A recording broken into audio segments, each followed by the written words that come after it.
1946 पासून कोल्हापूर महानगरपालिकेची म्हणजेच कोल्हापूर शहराची हद्दवाढ स्टॅटिक म्हणजे वाढलेली नाही, 66.82 पत्र राहिली.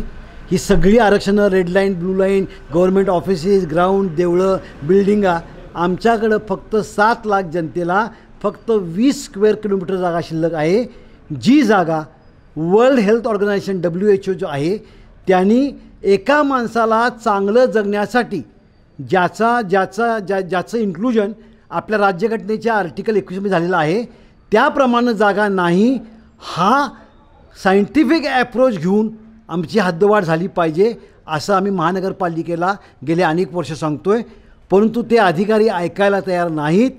आज 26 जानेवारी, देशामध्ये लोकशाही आहे आणि लोकशाहीमध्ये लोकांचं शासन आणि अधिकारी ऐकत नाहीत, हे दुर्दैव आहे. कोल्हापूरची हद्दवाढ केव्हा झाली असती, परंतु प्रत्येक वेळेला करवीर आणि दक्षिण आडवं येतं आहे. तिकडच्या पदाधिकाऱ्यांना आणि राजकीय पुढाऱ्यांना त्यांची मनं सांभाळण्यासाठी लोक मिली ते हरकत नाहीत अशी शासनाची भूमिका आहे. आमचा त्याला विरोध आहे. हद्दवाढ ही झालीच पाहिजे. हद्दवाढ आमची ही सायन्स बेस्ड आहे. तुम्ही आम्हाला जेवढी जागा द्यायची आहे ती तुम्ही जागा दिलीच पाहिजे, म्हणून हद्दवाढ करा असा आमचा सायंटिफिक ॲप्रोच आणि मागणी, म्हणून आमची ही याची याचिका आहे.